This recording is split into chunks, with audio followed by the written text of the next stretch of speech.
thinking about planting freesia bulbs, but you're not quite sure how to get started?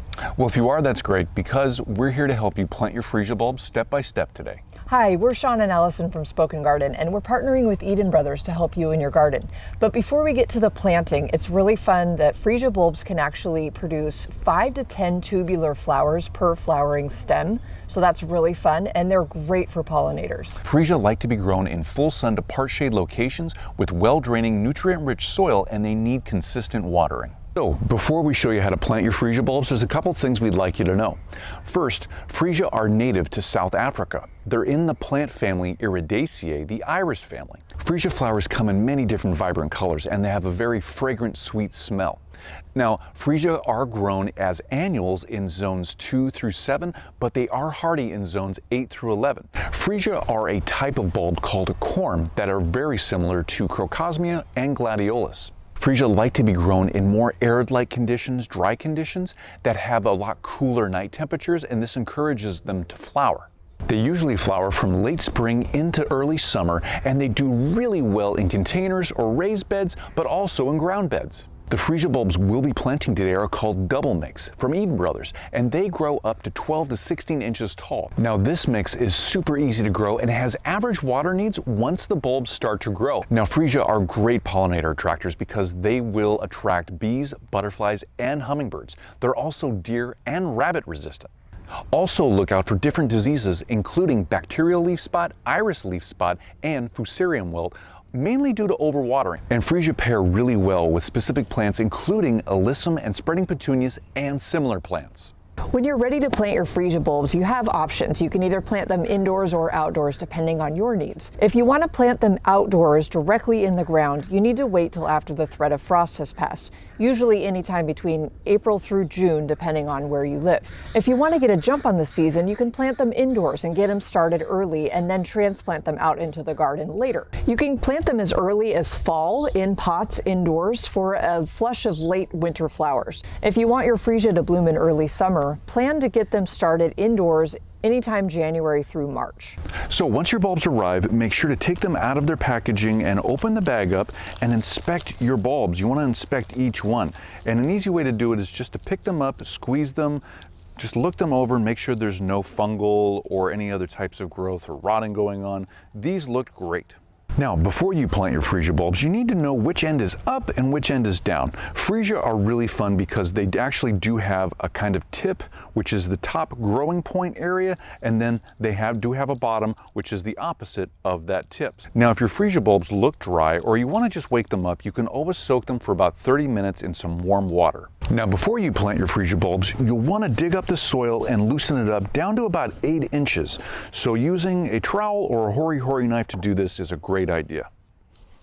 When planting your freesia, you'll need to make sure that they're planted 2 to 3 inches apart and 2 to 3 inches below the soil surface. Now, it's always a good idea to plant freesia in odd numbers of groupings, and you can start them out as small as 3, but also use groupings of 5, 7, 9, and above to really get that grouping feel out in your garden. All right, let's get ready to plant our freesia bulbs. The first step is to space the bulbs out. The bulbs are so tiny and they need to be spaced 2 to 3 inches apart, so we can fit quite a few of them in this container. If you're planting them in the ground, it's the same thing. You want to decide on where you're going to plant them and figure out the spacing before you plant them. All right, we've got our configuration and our spacing figured out, so the next step is to get these planted. So now each bulb needs to be planted 2 to 3 inches below the surface. Make sure each bulb is oriented correctly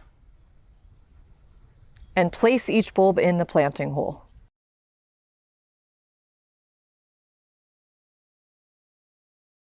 Now that each bulb is planted at the correct depth, we're going to lightly tamp down the soil over the top. The very last step is to lightly water over the top of the soil to help with rooting and to trigger growth.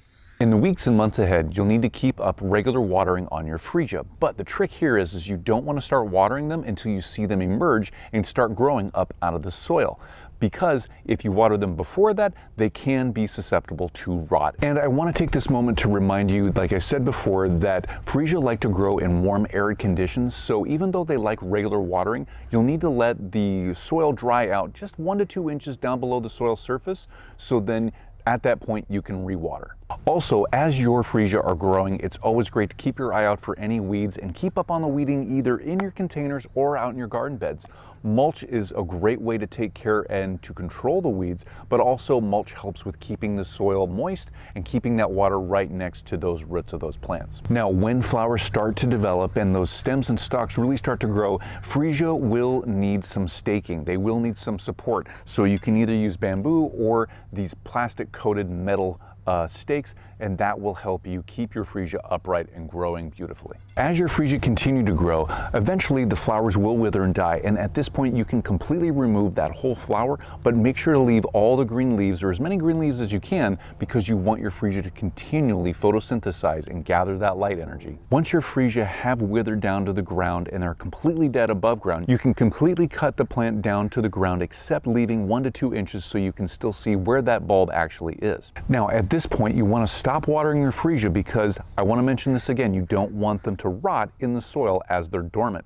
And this also includes, don't overplant over the top of your freesia bulbs, even if they're dormant, because any plants that you plant over them will need regular watering, most likely, or some amount of water, and that can also lead to your freesia rotting.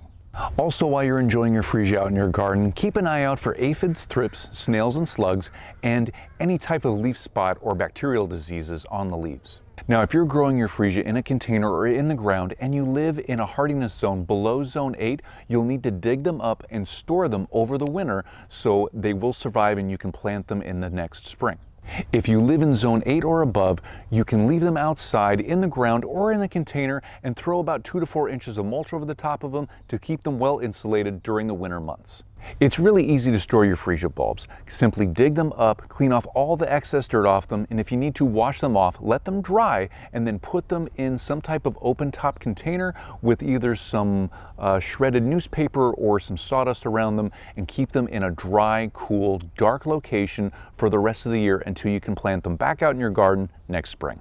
If you're growing freesia for cut flowers or in a cutting garden, wait until the first flower starts to barely open, then cut each stem to at least 12 inches or the longest length you can without completely cutting the plant down to the ground. Always harvest your freesia flowers during the coolest time of the day, usually in the morning just before or right after sunrise. If timed right, a freesia cut flower stem can last up to 3 weeks in a vase. Now, if you need more bulb or flower planting or growing tips, you can always go to EdenBrothers.com and check out their planting guides. And we hope this video was really helpful for you in planting your own freesia bulbs. And from us at Spoken Garden and Eden Brothers, thanks for watching.